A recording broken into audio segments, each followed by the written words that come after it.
حکیم لقمان رحمۃ اللہ علیہ کے بیٹے نے پوچھا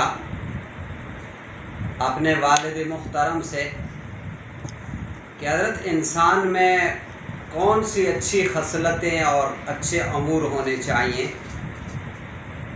تو حضرت لقمان حکیم رحمۃ اللہ علیہ نے فرمایا دینداری اور پھر دین پہ مکمل عمل کرنا۔ تو بیٹے نے کہا ابا جی اگر کوئی انسان دو امور اختیار کرنا چاہے تو کون سے دو امور بہتر ہیں؟ فرمایا دین اور مال۔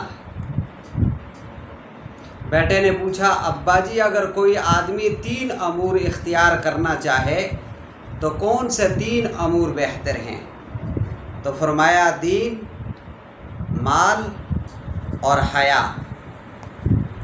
پھر بیٹے نے پوچھا ابا جی اگر کوئی آدمی چار امور اختیار کرنا چاہے تو کون سے چار امور ہونے چاہیے؟ فرمایا دین، مال، حیا اور حسن خلق۔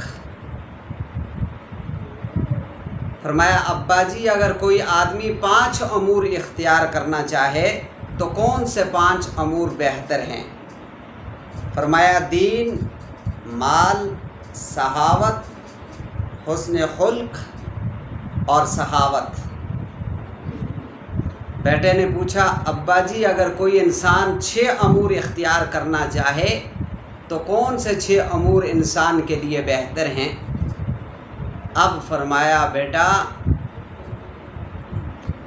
جس انسان کے اندر یہ 5 امور جمع ہو جائیں، یہ 5 خصلتیں جمع ہو جائیں، وہ انسان پاک، صاف، متقی، پرہیزگار ہونے کے ساتھ ساتھ اللہ کا ولی اور اللہ کا دوست بن جاتا ہے۔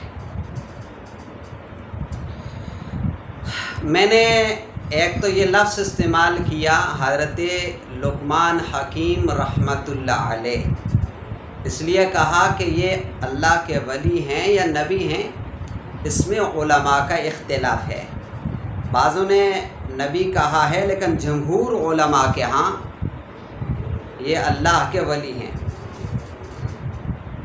حضرت لقمان حکیم رحمۃ اللہ علیہ نے مال کو دوسرے نمبر پہ رکھا، اس لیے کہ مال کے ذریعے سے انسان اللہ کے راستے میں خیرات، صدقات کے ذریعے سے اپنی دنیا اور آخرت کو سنوار سکتا ہے۔